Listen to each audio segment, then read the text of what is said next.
Saygıdeğer vekillerim, değerli başkanlarım, siyasi parti ve STK temsilcileri, sayın misafirler, madde bağımlılığı temalı panelimize hepiniz hoş geldiniz, sefa getirdiniz.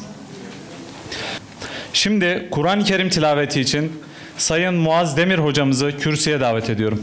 Euzubillahimineşşeytanirracim.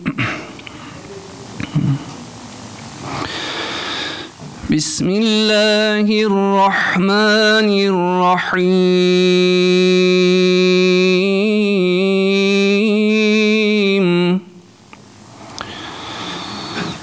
Ya eyyühellezine amenüttequllaha hakka tukatihi ve la temutunne illa ve entum muslimun.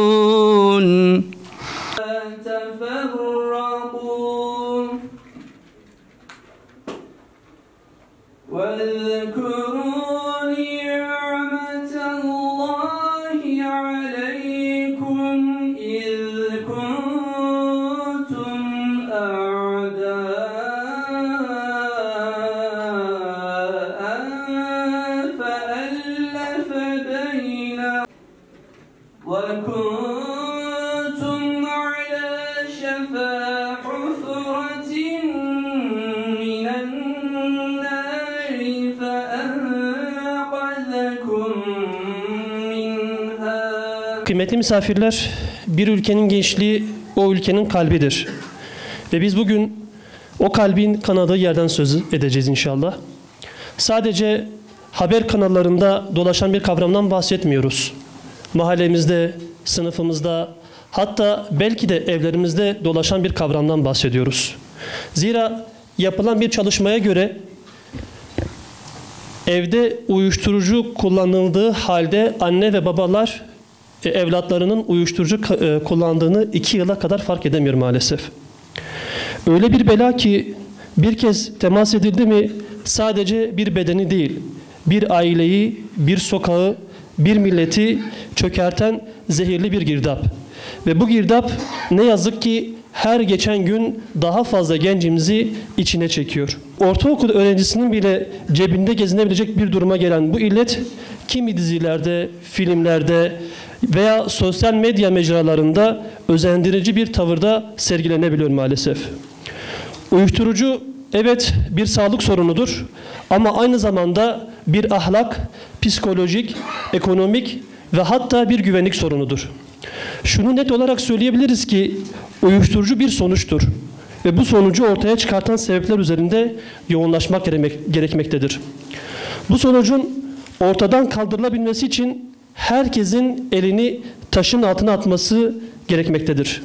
Uyuşturucuya karşı mücadele siyasi çıkarların ötesindedir. Bu konu, bu durum ideolojik değil, ahlakidir.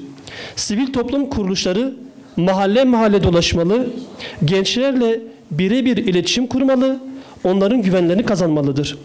Sadece madde kullanan gençlerle değil, henüz maddeye başlamamış gençlere ulaşmalı ve hatta onları öncelikli hedef haline getirmelidir. Anne ve babalar, evimiz güvenli bir liman olmalıdır. Çocuk anneye ve babaya korkmadan içini açabilmelidir. Öğretmenler ve eğitimciler sadece ders anlatmak değil, hayatı anlatmak da bir görevdir. Evet, bireylerin tedavisi için çalışmalar yapılmalı. Ama bunlardan daha da önemlisi bataklığın kurutulması için çalışmaların yapılmasıdır. Bu noktada sorumluluk tüm milletin omuzlarındadır. Uyuşturucuyla mücadele sadece bir tehlikeyi bertaraf etmek değil, aynı zamanda yeni bir medeniyetin inşasıdır. Bu medeniyet anlayışında gençlik bağımlı değil, hür olmalıdır. Ve hür gençlik olarak uyuşturucuyla mücadele başta olmak üzere gençlerimizin tüm sorunlarıyla yakından ilgileneceğimizi ifade ediyor. Bu duygu ve düşüncelerle hepinizi saygıyla selamlıyorum. Başkanımıza hitaplarından dolayı teşekkürlerimizi sunuyoruz. Şimdi panelimize katılım gösteremeyen vekillerimizin mesajlarını paylaşacağım izninizle. Doğan Bekin Yeniden Refah Partisi Genel Başkan Yardımcısı İstanbul Milletvekili. Doçent Doktor Necmettin Çalışkan Saadet Partisi Hatay Milletvekili.